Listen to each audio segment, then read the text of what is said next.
Hi, I'm going to introduce a couple of points about authorship and co-authorship to set up our discussion for class and lecture a bit about work for hire status.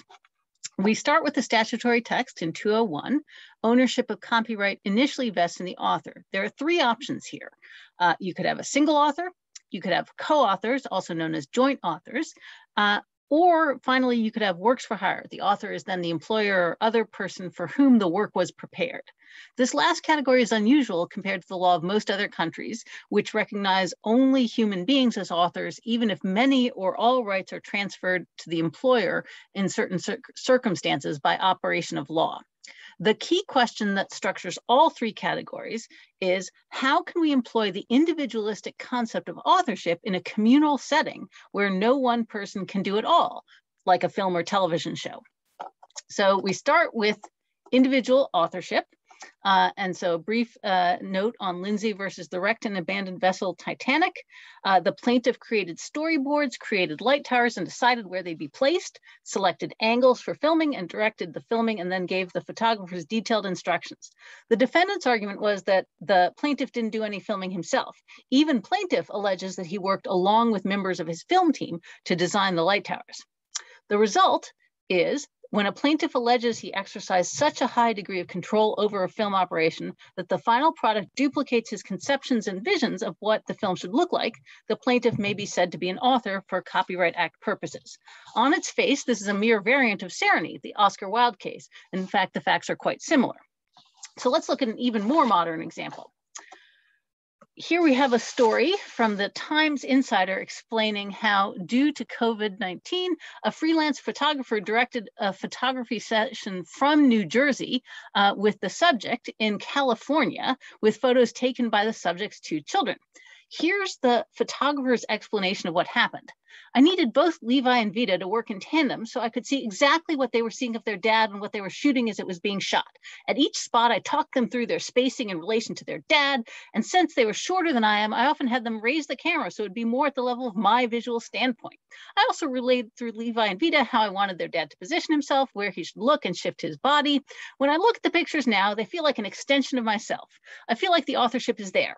And here, mixed in with my influence, is this familial sensibility. You can see something different in Mr. McConaughey's eye contact. The images amplify that emotional connection. Beyond all the obstacles of shooting remotely, subjects have a different gaze when their children do the shooting. It's warmer and more open.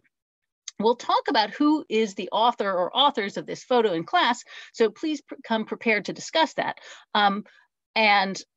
We'll talk about that as we close out discussion of single authorship. I now want to introduce a bit more on joint authorship, starting with a significant case mentioned in the notes, Larson versus Erickson. Larson is the playwright, and when he first presents the musical Rent, everyone agrees on two things. First, it's brilliant. Second, it is fatally flawed. They tell him he needs to work with someone more experienced. He chooses Erickson, a professor of drama, and they agree she will serve as dramaturg. This is a well-recognized role in theater. A dramaturg assists the playwright with finalizing the play. She gets credit as dramaturg and a percentage of the royalties. After the revised Rent becomes a hit, Erickson sues for authorship credit. There is no doubt that she contributed substantial copyrightable elements to the final work.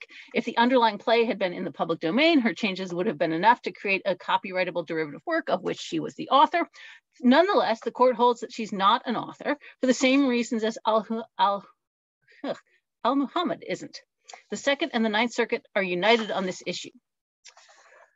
Thompson did keep ownership of the specific lines of Rent that she contributed, about 9% of the dialogue. She used this leverage to get a settlement, though nobody was happy with the result, and it is inconsistent with Garcia.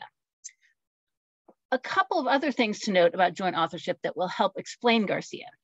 The United States rule is that all co-authors must agree to an assignment or exclusive license, but any co-author can grant a non-exclusive license, subject only to a duty to account to co-authors. So even if Al-Muhammad had received, say, a 5% interest in the film, this right would have been profoundly disruptive for Warner Brothers' ability to make decisions about how to exploit the film.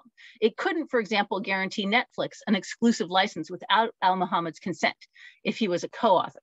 He could even stream it for free on YouTube, and there would be nothing Warner Brothers could do about it except to get a share of any ad revenue if he did monetize it. Some non-US systems require the consent of all co-authors for any exploitation. In those systems, however, co-authors can't unreasonably withhold their consent, which has some interesting moral rights implications, but we don't do it that way. Finally, a bit on works for hire. I'm going to lecture just for a bit because the rules are important, but their details don't necessarily make for the most vigorous debate. The historical background here is that the 1909 Copyright Act said that the employer would be the author in the case of works for hire, but didn't define works for hire. US courts interpreted this very expansively.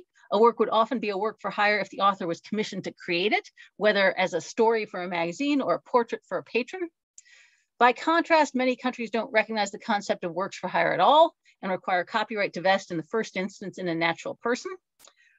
Many of those countries do provide that the initial ownership of copyright in an employee created work may be varied by contract or give the employer various kinds of preemptive rights. The US position is consistent with the overall treatment of the initial ownership of copyright in an employee created work as an economic right, rather than a right springing from a natural or moral connection between an author and a work. And a question we will discuss in class is whether work for hire status is consistent with the constitutional power to grant exclusive rights to authors. Are employers really authors in that constitutional sense?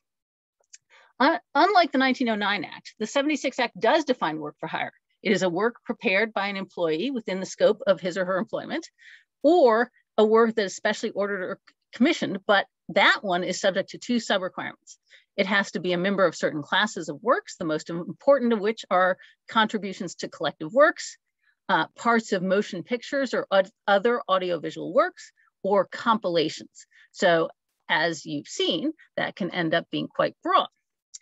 Second, the parties must expressly agree in a written instrument that a work is a work for hire. The second part, allowing work for hire status for works prepared by independent contractors, is a compromise. It was added at the behest of publishers and movie makers. They argued that they funded the production of movies, encyclopedias, etc. They took all the risks, so they should get to be the authors. Short notes on the mechanics. Courts disagree on whether the writing has to precede the creation of the work or not. They also disagree over whether the magic words work for hire have to be used.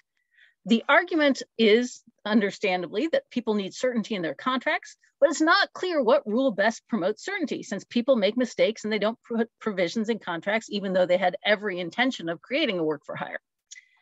The original draft of Part 2 for independent contractors did not have a subject matter limitation. That is, there was no Part A in there.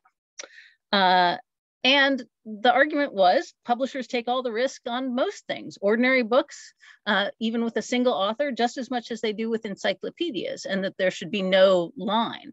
However, this was beaten back, except to the extent that compilations and collective works are defined very broadly to cover things that you might not think they cover. So we'll talk about that a bit more in class, and I will see you then.